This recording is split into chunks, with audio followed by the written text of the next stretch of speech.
So topic number 2, words, the words we use. I had a very long discussion with a very sophisticated dog trainer about using a release cue or just using whatever the next verb or noun is for the dog. So an example of using the release cue would be break, tunnel, and no release word would just be the dog sitting there, and what releases them is by you saying tunnel. And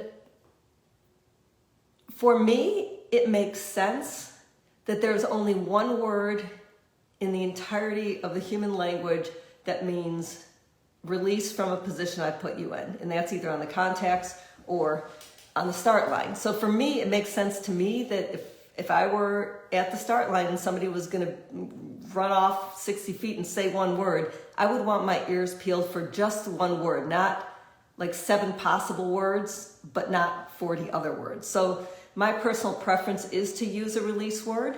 And one extra benefit for me is after the release word comes what you want the dog to do, right?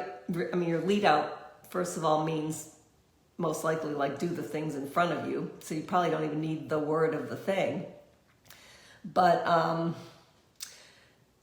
for me, using the release word is a word I never try to time my motion to connect to. So if I'm walking, I try to say okay and keep walking. If I'm standing still, I'm not going to start moving until after I've said okay. But then I can aim to say the word when I can aim to move when I say the next word. So it's giving me a moment in time to aim for versus when you hear somebody say, don't release with motion at the same time you say the verbal. So that's telling you what not to do, but it's not giving you something to aim for. So you'd be like, you'd say tunnel, and then at some point you'd start moving. But if I say okay, tunnel, I can actually time my motion to the word tunnel because okay is my release word versus tunnel. And you may have to think about that for a second of why that makes sense. But I think the more specific our timing is, the easier it is for we humans to adhere to something that is consistent so it doesn't confuse our dogs.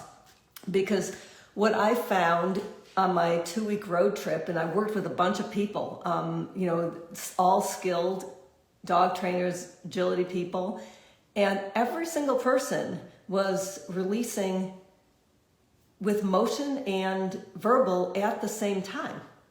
And that confuses dogs because sometimes we go back and reset them when we do it. Other times we don't because the dog went through the first obstacle and we don't want to get an elimination, or we didn't notice, or we didn't see the dog self-release, or blah, blah, blah, whatever the reason. So that inconsistency now has the dog sitting at the start line not knowing what is the release and what is not the release. So that's already creating some stress that doesn't end when you release the dog. You've now passed 3 trucks in a row if you're the dog. The feeling of stress, waiting, not knowing if I'm going to be wrong and be sent back, or if I get to run this fun course.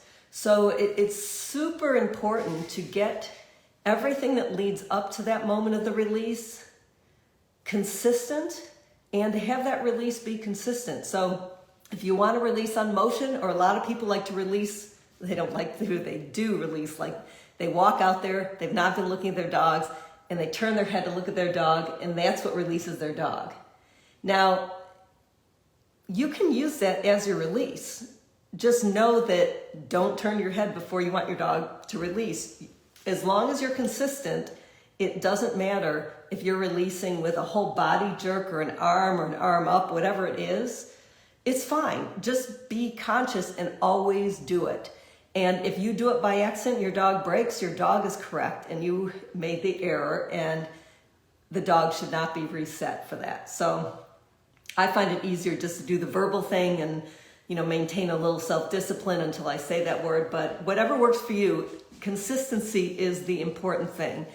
And I believe with each of these teams, when they get really clear about their start line, that the whole course is going to run differently, because you're starting off with like you're just cruising along on the highway. You're not passing trucks, which, is me in an RV, and it's stressful, obviously.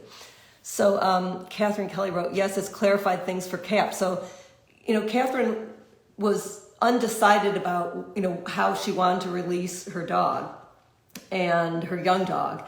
And so she's giving the release word a shot and seeing, does that work for me, and does it work for my dog? I mean, all of this stuff has to work for you too, because you're the one who has to do the consistent thing.